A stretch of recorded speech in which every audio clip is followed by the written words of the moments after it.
Well, hello racing fans and welcome to our Gallop TV preview show. We close things off on Sunday, the 23rd of November at the Big T. We're on the inside track at Turffontein as we build up to the Summer Cup, the Betway Summer Cup, which will be next Saturday. What's on the go on this Sunday, the 23rd? Well, there's 9 races. Yeah, the fields are small in most of the races, so I think for exotic players, you can definitely minimize your spend come Sunday. I trust that you, the valued racing fan, as well. And Alistair Cohen is going to hopefully guide us through this race meeting and try and point us in the right direction. Good day to you, Alistair. Good day, Deans. Yeah, we're less than a week out from the Betway Summer Cup. Obviously, Saturday the 29th, that field, that card is all out, with the promise of a big pick six carryover and all sorts of other big pools extended on the 11-race card next Saturday. It's Joburg's flagship. Really looking forward to it. Always is a great race day. Lots of entertainment. I'll obviously be going for the races, but yeah, it should be a good day out. Now the Cape Summer Festival's officially got underway as well. We did see Dave the King gallop on Saturday, which was very exciting. So he's made his way to Cape Town for his targets, main one being the Lomaral King's Plate on the 10th of January. So yeah, an exciting time. These, I don't mind the card. I made the point going into the Thursday meeting that with a whole lot of horses and a whole lot of races next Saturday, that big names and more established horses would be targeting races on Betway Summer Cup Day. So we won't get the future Grade 1 winners, or unlikely to have future Grade 1 winners on this card. But I don't mind the card. I've got a place accumulator as my suggested bet, 18 Rand term. So let's hope it all goes according to plan. Just quickly, Alistair, the meeting has gone by and I hate doing post-mortems, but just on Thursday's race meeting, credit that they got the meeting through with all the lightning and the disruptions. But that last race where, the odds-on shot got beat, how much can we read into that with regards to conditions, excuses, etc.? I've still got a bit of taste in my mouth, these. I don't believe that despite the fact Champion Warriors started his career with a bang with Brett Crawford, and this time last year nailed on for a World Sports Betting Grand Heritage big run, and then obviously things went awry. He was set back for a long time, so he is a Val course specialist, especially down the straight, whereas it was evident Cosmic Speed was prepping and looking at bigger targets as time goes on. I'd still like to have offered the argument that a Grade 1 weight for age winner would have more to come than a horse targeting the World Sports Betting Grand Heritage. So a lot to work with, but one thing we know about Sean Terry is that he'll get to the bottom of whatever compromised Cosmic Speed not winning that race. I think Sean was a bit of a deer in the headlights in that winning interview, not being able to offer the fact that that was conceivable, horse rated 126 versus a horse rated 91 with 2 kilos in it. But anyway, that's now past, and looking forward to both those horses. I think they've both got interesting targets, although totally different spectrums of them. Yeah, my point exactly. Just on the weight of the race, it was a result that we're just going to put by. Race number 1 doesn't form part of the exotics, Alistair. On Sunday, we'll begin at 12:05. That's when they'll jump for race number 1. It's a maiden plate over 1,000 meters. Let's see if we can do something in race number 1 to build a kiddie here, Alistair. Old Fashioned, number 1 at 7-2. You got an 8-10 shot here in Rockabilly, number 5. Then we got number 7, Hawksdale at 7-1. And there is a first timer for Johan Janssen van Vieren. Gavin Larena is now carded to ride, so take note of that, racing fans. 9, Silver Glitter. From 5-1, that is shortened all the way. Now 33-10. Obviously, usually when you hear something, you will tell us when it comes to any unraced horses. What about this filly, number 9? Yeah, all I can tell you, Deeds, is that obviously it was carded to be ridden by Henny Krailing and now carded to be ridden by Gavin Larena.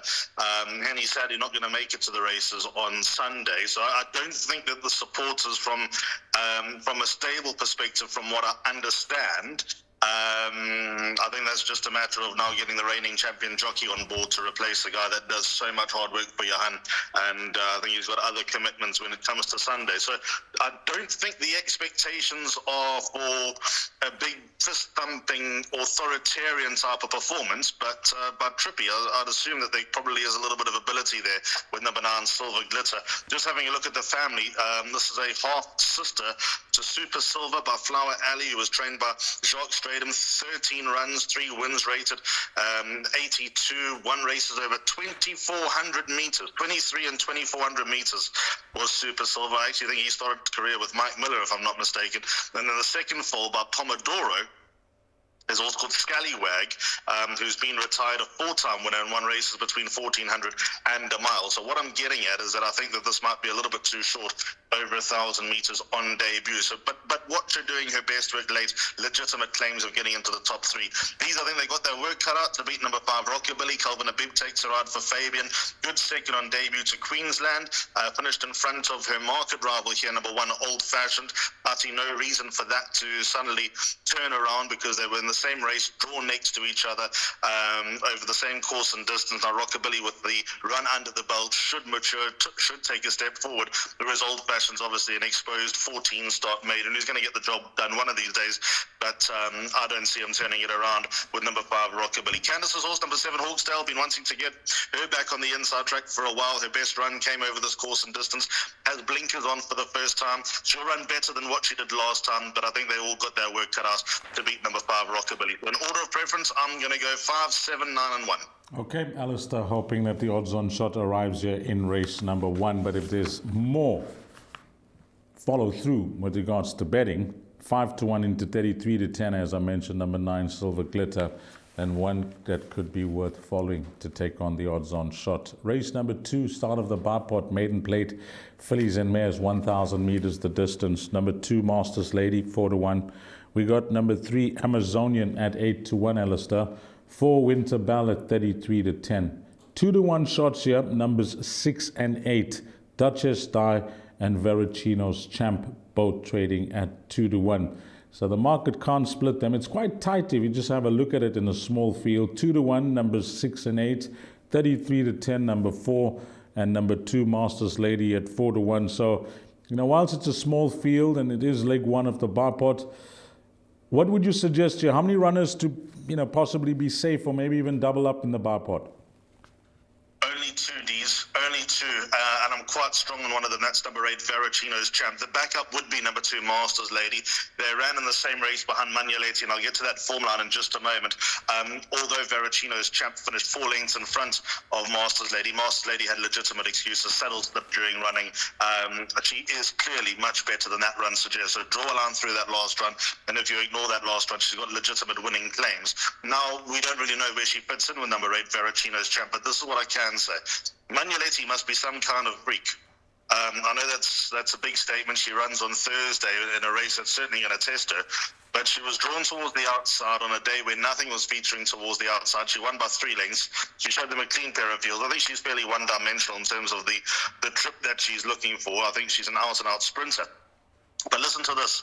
Horse who ran second, beaten 3 lengths, Plumbago Park, came out and ran second. And the horse that runs 7th, 14 lengths behind Don Dayaki, has come out and won. That's just sparked up these. There's too much going out of this form line to ignore it. And I think, like with the first one from Fabian's yard, if there's any improvement, any step forward from number 8, Veracino's Champ, she'll be very hard to beat. Draw 1's going to enhance her chances on the Turffontein inside track. Got a red hot Serena Woodley on board. And even though the Vamanos form that Duchess Die represents has already yielded a winner and gets a valuable 4 kilos off the back from Savannah Valjallo, that winner was second place horse Hat Highway to the Sky. Whereas horses, and here's a bit of a point, Don Dayaki was in that race as well, was beaten, 13 lengths by Magnoleti, i.e. 3 lengths by Veracino's Champ. Duchess Die was only about 4 lengths in front of Don Dayaki in that run to Vamanos. So I think that she's got her work cut out. So very, very keen on 8. To the, when I say unknown, worth another chance, and then 6 in behind, but just the 2 horses for me in the Bipod, but 8's a pretty strong top choice. Okay, Alistair Cohen has given you the strength of the form line of Veracino's Champ debut run, and it helped seeing that it comes to the 4-year in race number 2. Okay, let's start off the place accumulator now, Alistair, race number 3, and you need to get on the tote by 13:15, 2,000 meters, maiden plate. Number 1, Euphrates at 7-1. 2, Heroic Act is at 8-1. Then we got number 3, Trip to Peace at 7-1. There is money here, anti-post betting support for number 7, Military Moves, from 15 to 10 into 13 to 10, and you had to like the way he stepped up in distance at his second start. Bang, from 1400 to 2000 meters, huge improvement shown when supported. Muzieni and Robbie Said share a very healthy strike rate together. Horse number 8 is trading at 3 to 1, and then a blinker strike is number 10, Silent Future. Cabello and Mike Azzi team up, and that is trading at 7 to 1. I think when we have a look at that run of Military Move last time out over 2,000 meters, you know that the horse would have to be priced up top of the boards here. Now 13 to 10, Alistair, and I personally think that's a fair price. I think that's a fair price, Dees. You asked earlier on with Johan van Vuren's first timer about word on the ground. Well, there's a lot of talk on the ground about this horse Military Moves. I've been in Cape Town for over a week, but the word has travelled over 1,000 kilometres away about Military Moves in this race. I've made him a banker in the first leg of the place accumulator. A big step, big ask coming back from a 6-month layoff, going 2,000 metres, bang from a break, and to make up the ground that he did behind Copper Plate. I know that Copper Plate was a professional maiden, and from that form, absolutely little. On an impulse has come out and won, but when you're beating Isaiah's Tiara, Euphrates, who obviously he reopposes, you know, these are horses that have made a living earning checks in maidens for a very, very long time. So what I'm saying is there might not be too much around that's going to the top. But that was a massive run from number 7, Military Moves, back from a break. He wasn't getting tired. He was getting stronger as the race went on.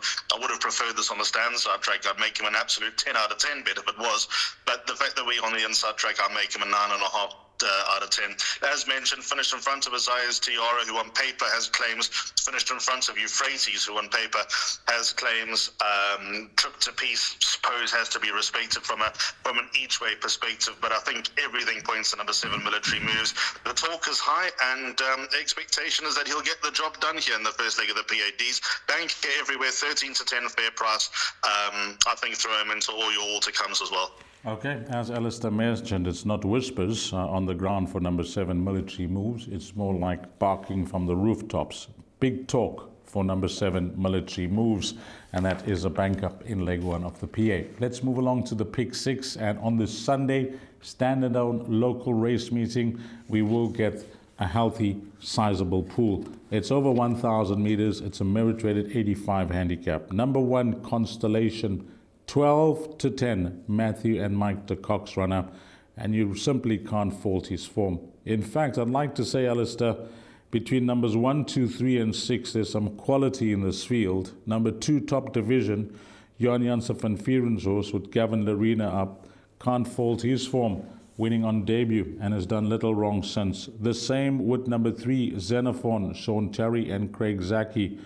Where can you put a cross next to his name when you have a look at all of his 6 runs to date? Faultless. Then we got number 6, Banya, Jan Janssen van Vuren's horse with SK up.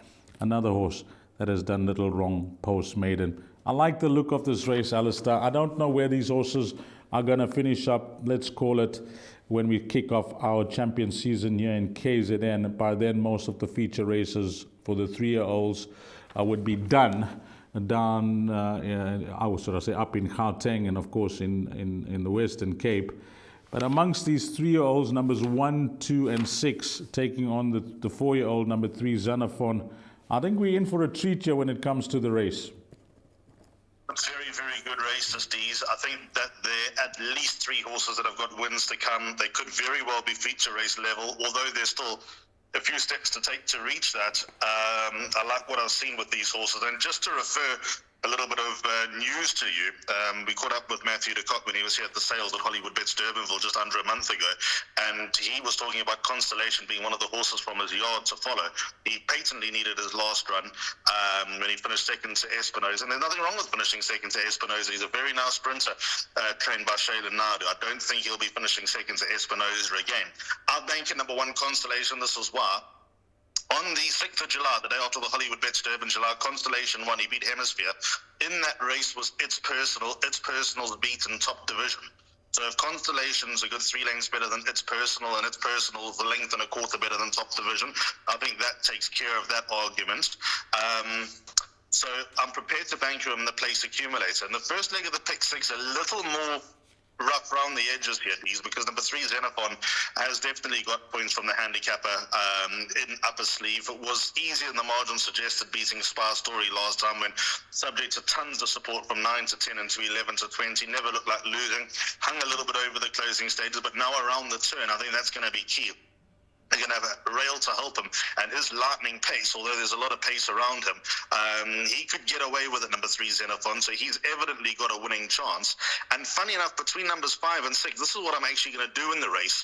Although bankering number 1 Constellation, the place accumulator, I'm going to take a trifecta with just 3 horses, 1, 3, and number 5 Ready, Set, Fire. I think Ready, Set, Fire can turn the form around with number 6 Banyan. There was a length in it when they met last time at the VAR.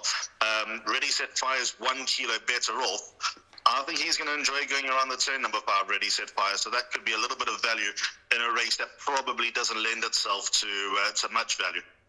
Okay, that is race number 4. And I must just add that I actually had a conversation on Friday night. This show is being recorded on Saturday about ratings of this race and how the 4-year-old is at 82 and the 3-year-olds are much higher. Well, I gave my explanation with regards to weight for age allowance, etc., etc. But the gentleman that did phone me had a good point. But let's see if Xenophon, the older horse against numbers 1, 2, and 6, will be good enough here at 4-1, because therein could lie the value. But as Alistair mentioned, he likes number 1 Constellation. Race number 5, jackpot 1 middle stakes over 1,000 meters. Number 1 Espinoza. Alistair just chatted about this individual when speaking about a form line with Constellation in the previous race, 5-1. Number 2 Ronda Bosch is at 5-2. 4 Give Me the Good Life at 8-1. Then we got number 5 Lead the Charge at 5-1. Horse number 8 King of Venus is at 8-1. And then Rougher Boy for Tony Peter and Savannah, who won on this individual last time out, is trading at 5-2. A horse that's in excellent form since relocating and enjoying his time in the Highveld, going for 3 on the bounce. Right horse, number 9, Rafa Bay, or are we running for cover here? Running for a bit of cover here, Dees. Rafa Bay is in my place accumulator with that weight and looking for a hat-trick of win. No way that you can let him run loose. 52 kilograms, a horse that's on the up, that's got his confidence up as well. Can't knock him. Got every chance, number 9, Rafa Bay, live chance. But I'm going to go a little bit off the beaten track here. Number 5, Lead the Charge. I thought we'd get a better price than 11-2, but it is what it is. His rating's steadily been dropping. It's from a once high 104 to a 92. I know that Buffalo Storm Cody's a cut above, but in that conditions plate last time out, he had no chance at the weights. He ran well above his rating, finishing 1 3/4 lengths behind Buffalo Storm Cody. And I think back at handicap level, for the first time in a long, or not handicap level, but the first time in a long time that he's at this type of level, gone average ratings 116, 98, etc., now 92. I think this horse is very well set up for a big run. If he doesn't win, he'll go very close, number 5, Lead the Charge. And I'm prepared to have a small win bet on the son of Lancaster Bomber. I think he's in the right place at the right time. If he comes unstuck and if Rafa Bay is not in the pink of health, then number 2, Ronda Bosch, can't be left out. That was interesting last time out because Sean Terry had a horse, War of Kingdoms, in the race. He runs later on. And on paper, Ronda Bosch had War of Kingdoms absolutely held, but Craig Zaki, and much to Sean's dismay, Craig went with War of Kingdoms, which proved to be the right decision. But I think this horse is a little bit better than what his overall record suggests. I think he's learned how to race. I remember at the start of his career, he was fierce. He took the bit. He over-raced a little bit. A long break seemed to have done him a little bit of good. He'll be fitter for that last run under the belt. And I like to believe if you can run 2 lengths behind Truth, you've got to be very competitive in a race of this nature. So in order of preference, 5, 2, and 9, they're going to be my PA numbers. Pick 6, I would include number 1, Espinoza, because on that last run, he finished in front of Esquivel, Give Me the Good Life, King of Venus, and Halberdia, i.e. the rest of the field, and still has that measure at the weights. Okay, Alistair has picked up some value here with number 5, Lead the Charge. Don't leave that out of your play. Then we move along to race number 6. It's a merit-rated 78 handicap. The distance is 1,600 meters. Number 2, Unsolved Riddle, is at 5-1. I see they've gone with the cheek pieces along with the tongue tie here. Then number 3, Coppola, is at 4-1. Number 4 is trading at 5-2. Number 5, Father Christmas Joint, 5-2. Number 6, Eiffel Tower, is at 8-1. 7 is a scratching, Alistair. I got a form update for number 9, Gamer, that's at 7-1. Keep an eye if this horse does run. Ran on the 20th, finishing second, 2 lengths behind Commander of All. And I often try to give some input when it comes to Sereno's rides. This horse, number 5, Father Christmas. After that last start, Sereno mentioned to me he is, told Tony Peter, if this horse goes 1,600 meters next time out, if he's available, he'd like to ride the horse. He'd think he'll just about win over that type of distance. The same comment was given to a horse called Rosewort the other day in the Western Cape. Further, the better, and the horse obliged. So he goes in quietly confident here, obviously not knowing the horse's well-being, etc., riding remotely from KZN and traveling to the Highveld. But if all things being equal with the horse's fitness, etc., I think it'll take a good horse to beat this horse from what I heard last time out over the shorter distance of 1,450 meters. This is the distance he's looking for. That helps because I don't like the look of the race. I must be honest. I've got in with 2 horses, of which Father Christmas is one of them, for obvious reasons. But I think if you threw any name at me, like Raheel likes to do on the show, I wouldn't be able to completely cast them aside, other than maybe number 8, Mocha Frappe, who I think is going to need the run. But what you're telling me now leads me to believe that it's either Banker or Field. With number 5, Father Christmas. I do make him my top choice. I always have made him my top choice in this race. I like the way that he hit the line last time, back from a break, 3rd behind Palace Prince. Palace Prince ran a good race in the Grand Big Stakes subsequently. That Cape Town form, we know how Cape Town form stacks up on the Highveld, but that just screams more than good enough to be effective here. Industrial strength, I'd like to believe, would make light of an opposition like this. So I think everything points to number 5, Father Christmas. In fact, I remember when he won under Gavin Lorena, I called that race, and he actually looked like a horse that had a bit of a future, but he didn't kick on. Maybe it was the softer going in the Western Cape. Anyway, they lost patience with number 5, Father Christmas, so he could be a shrewd acquisition up on the Highveld. So thanks for that news about Sereno's opinion, which I know is world-class firsthand. So that's going to enhance the chance of number 5, Father Christmas. My backup did come from number 4, Frere Jacques. I think he's a nice little horse. I think that he's going to be a good, consistent, tough little ATM, this son of Louis the King. He beat Olympian Gold in good style when getting out the maidens. I thought his next run was solid behind Baynak. Baynak ran second to the ruling Betway Summer Cup favourites in the form of the Equator. So I think that's got to set up Frere Jacques in good style. Second horse, Code, has done okay. Horse that ran behind him, Ombudsman, had to go to Durban to win, but that form line has been well framed, and read all about it. Ran again, Gallen second from that form line as well. So I've got a lot of respect for Frere Jacques because I think he's on the up. So those are my 2 PA numbers. But yeah, thanks for that heads up, Dees, because that does make life a little bit more settling going to bed tonight. I think you read the race spot on. 5 and 4, good enough. 5, if you're looking for backup with 5, the obvious source is 4. And I think anything else will be a result, but that's where the majority of the tickets will be. Race number 7, merit-rated 72 handicap, 1,450 meters. 1, Monkey Puzzle, 28-10. 2, Guerrilla Warfare, 5-1.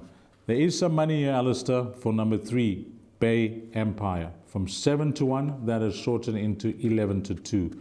We got a 9-10 shot here. Speedman, Terry and Zaki, 9-10. A debut winner at Turffontein over 1,160 meters.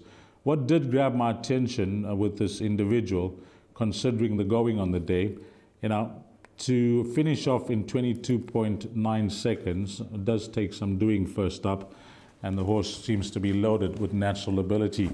Then we go on to nothing else. Yeah, those are the runners, Alistair, that matter if you're using the betting as a guide.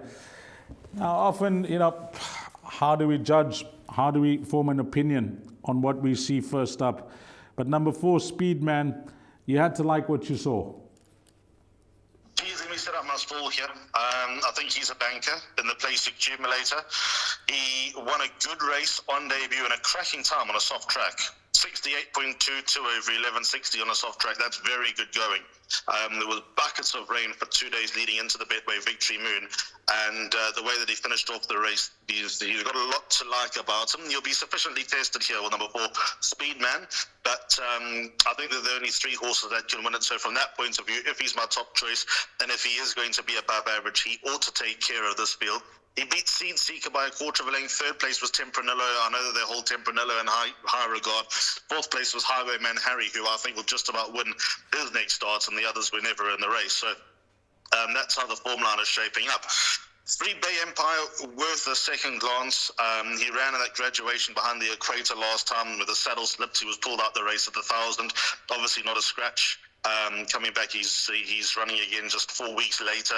He's got form to Echo Check. Echo Check runs in the Betway Dingons. Not prepared to write off his chances. Number 3, Bay Empire. And then number 2, Guerrilla Warfare, just for pure effort and consistency and toughness.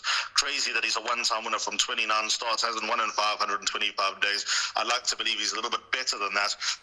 Can you trust him in the pick 6? Probably not, but I think he'll be there and thereabouts. The more I look at it, 4 Speedman's going to be pretty hard to beat here. If he acquits himself and if he's ready for the 1450 just 2 weeks later, he's going to be tricky to beat. But 3 Bay Empire's worth including in the pick 6. Yeah, Bay Empire could possibly be the only danger there. Don't read anything to his last start. That was not his form. Saddle slipped, and that is it. So number 3, Bay Empire, the only danger to the odds on shot. Number 4, Speedman, race number 7. Just before we wrap up this race, sorry, D's, number 7, Golden Aspen. Yes. Don't leave her out of your trifectas and swingers. That could be the play. That could be the money mover here. On a wet track, she grows an extra leg. Signs of life last time. Another rating reduction. Draw 1. Don't think she can beat 3 and 4, but she'll be in the top 4. I know it's a small field. I'm not offering anything that's out of the ordinary, but expect her to be in the money. 9-time winner, having a 92nd run. She's a 7-year-old. She's earned stakes close to 800,000 rand. She's done superb for Connie Spies. And I'll tell you, she's entered in one of the races on the poly track, I think it is. Maybe the 28th. I saw a name there. Did send Connie Spies a message to possibly get the ride for Sereno. Let's see how she goes here. Race number 7. Race number 8, merit rated 96 handicap, 1,450 meters. Number 1, Max the Magician, 28 to 10. 2 is Skittle Skies at 6 to 1. 3 Obsidian at 8 to 1. Number 6, Fully Loaded. I know that the stable like this horse. Blinkers on, 4 to 1. Number 7, War of Kingdoms at 5 to 2. 8, Xantha at 5 to 1. It's double figures, the balance. Well, you know, you start off somewhere in your career, and then you get breaks. And when you get breaks, you seem to get chances. And if you take those chances, you seem to, be recognized, and you have winners, etc. The reason I'm mentioning this is that Sereno decided to start off in the Highveld with Candace Dawson, who he's built up a lovely relationship with. And with the support of Candace, he started getting introduced to other yards. And I must say that stables are now actually, wanting him to ride their horses rather than him asking for rides. And Fabian specifically called me up for this horse, number 6, Fully Loaded, along with Veracino's Champ earlier on. But specifically for this horse, he really wanted Sereno to ride the horse. He said he likes the horse a lot. That's interesting, Dees, because I think he's a brass. Number 6, Fully. Maybe they're looking to rub off. Maybe they're looking to rub off some Sereno luck. Well, that's maybe that will work the charm. His last run with blinkers on for the first time in a long time was fair, and as you mentioned, the blinkers go back onto Fully Loaded. But I've sidestepped him on that advice. He'll undoubtedly go into the pick 6, number 6, Fully Loaded. But every time I see his name, especially at Turffontein, I think he's probably best down the straight to the Vaal. I'll just say, right, base chance, number 6, Fully Loaded. I must be honest. I've gone 1, 3, and 7 in the place accumulator here. D's interesting. Skittle Skies dropping in distance back to a 1450. I'm not sure that's what I would have done with the way that he finished last time over 1800. So that's why I've left him out the play. This is my line of thinking. Number 1, Max the Magician, I just think is perfectly set up for this type of race. Muzi Yanni on board for Roy Magna. This horse actually has some very good, solid, young juvenile form to his name, the son of What Colorado winter. Lost his way for a little bit, built up his confidence with his win in his penultimate start when beating Potberry. Potberry came out and franked that form, and a few horses in and around. Kudzu's a consistent place getter. Player is consistently in the top four. Master Christmas ran in that Cosmic Speed race over the weekend. Damio won over long distance, but I don't think we can read too much into his run and his performances over the middle distance range. And Paul Revere is always consistent. So I think you're going to get a good run for your money from the consistent number one, Max the Magician. Number 3, Obsidian. I don't know what happened last time. I know that they were trying to shoehorn him into the Allard Steel Road on the Mission Mile, but his rating was just not high enough, so he didn't qualify for the race. He's got blinkers on for the first time. If that brings him about, he's a little bit of a hesitant horse, like he's always given every chance, and takes him a while to run through gaps and decide to do the job. If the blinkers work with number 3, Obsidian, he can go well, because I know that the connections think that he is overall better than a 94. They think he's capable of getting into the hundreds. And then number 7, War of Kingdoms, better than the last run when steadied at the 150, could have finished closer. I think that form will be seen to good effect earlier on in the card. If you're giving weight away to African Pride and running second to African Pride, who's a live chance on the Merchants a week later, then you've got to like a bit of number 7, War of Kingdoms with Crazy Zaki at 54.5. So those are the 3 horses I've revolved my place accumulator around 1, 3, and 7, but now I'm putting in number 6 in the pick 6. Okay, let's move along to the last race then, Alistair. Race number 9, 1,450 meters. Number 1, Longsword, 8-1. Horse number 3, Rummelly at 9-2. 4, Chieftain Shield at 7-1. 5 is Grand Empire at 7-10. And then it's double figures, the balance. Well, someday they may meet. Number 4, Speedman in race number 7, and number 5, Grand Empire in race number 9 from the same stable of Sean Terry. But Sean has split them nicely here. He has got Speedman in race number 7, Grand Empire here in race number 9. I'm just looking at their ratings, Alistair. Of course, Speedman rated an 83, and this horse, Grand Empire, rated an 87. I mentioned that, they may meet in the not too distant future. You'll never know. And it'll be interesting to see which horse comes out on top. But on this race card and for this race meeting, he seems to have selected the right races for both of them to possibly remain unbeaten. Yeah, typical Sean. Luck always seems to be in a side when placing his horses. Look, let's just establish this now. Banking him in the place accumulator, I think he'll be very hard to beat. I think he's a very nice horse, number 5, Grand Empire. But let's also draw a couple of comparisons, because I was having a good close look at this, both for Heinrich Kuhn, lovely guy, Heinrich and Hester Kuhn. Now, Speedman ran the 1160 on a very wet track, in a quicker time, marginally quicker time than Grand Empire. Speedman's rated 83 and this horse is rated 87. I don't like comparing times on different days, but all I can tell you is it was definitely softer on Victory Moon Day than it was on Charity Mile Day. I heard before the race, and there was obviously support for Grand Empire, that one of Sean's first timers, there was another one in Ravi Nadu's colours, are above average, and their high hopes for them must have been this horse, number 5, Grand Empire, who never looked like losing, showed a ton of pace and won well. So if there are any expectations for him to get into feature race level, again, he ought to be turning over fields of this caliber. Let's see how they both go. As you'll tell them, I place accumulator, and as I've mentioned on the show, they're both bankers for me. I think they're both above average. I'd like to believe that they've both got bright futures ahead of them. But yep, number 5, Grand Empire, it doesn't make much sense when one's rated £4 higher than the other. And I know that obviously the handicapper takes a whole lot of points into consideration, that obviously Tintin was back from a long break, and the third placed horse had a juicy rating as a maiden, whereas Speedman probably beat less on paper. But if times are to be believed, then maybe Speedman, certainly over the sprints, might have a little bit more going for him. Who's better of the two? Don't think it matters right now. I think they'll both win. Just on your assessment, Alistair, and I'll give you a heads up, they're both by Verse and Geartrix, and you got it at your fingertips there. When it comes to, the dam side on pedigree, 1,450 meters, they're both trying the distance. The way Speedman finished off over 1160, I'm sure that he's going to, appreciate the extra distance, whereas Grand Empire, on the other hand, how much can we read into that? Because he was just a ball of speed from start to finish, but one, both by Verse and Getrix, which one would you think would, appreciate the distance more at this early stage of their careers?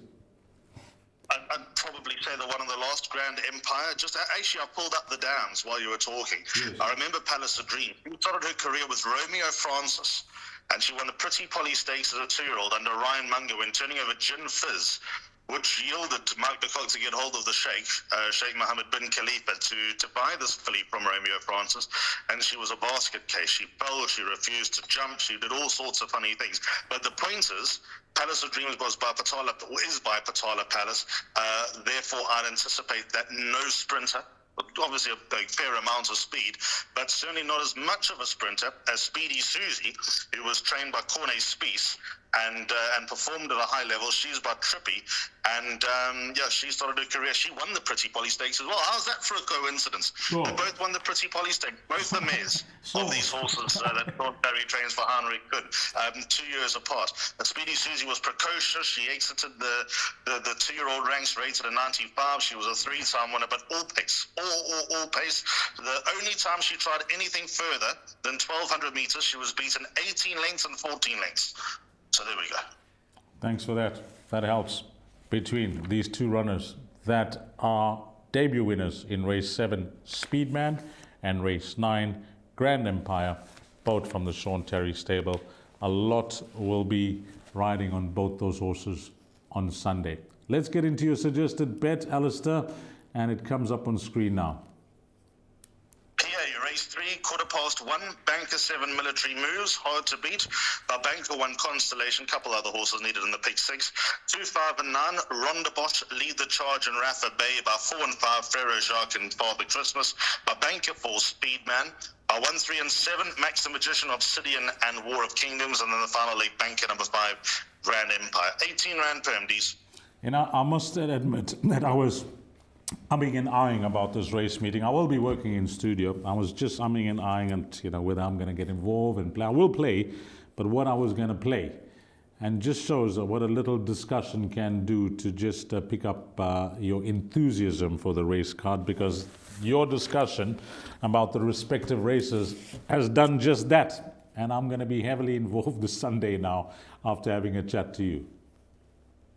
I hope that rings true for everybody. You know the drill. We're almost on a hiding to nothing, imparting our opinion on what we believe and what we think. But we're trying to get punters to win. That's the bottom line. We're trying to impart all the information that we have and the way that we read the card. We'll get it wrong more times than right, but I do like the complexion of this card. Hopefully it takes us in strongly for next week, because that's the pick 6 that we really want to catch.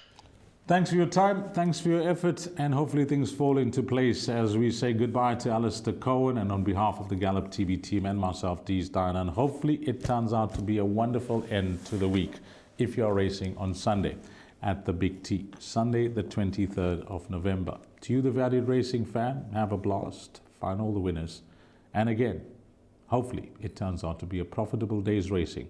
Until we meet again, you take care. Salani Gashle.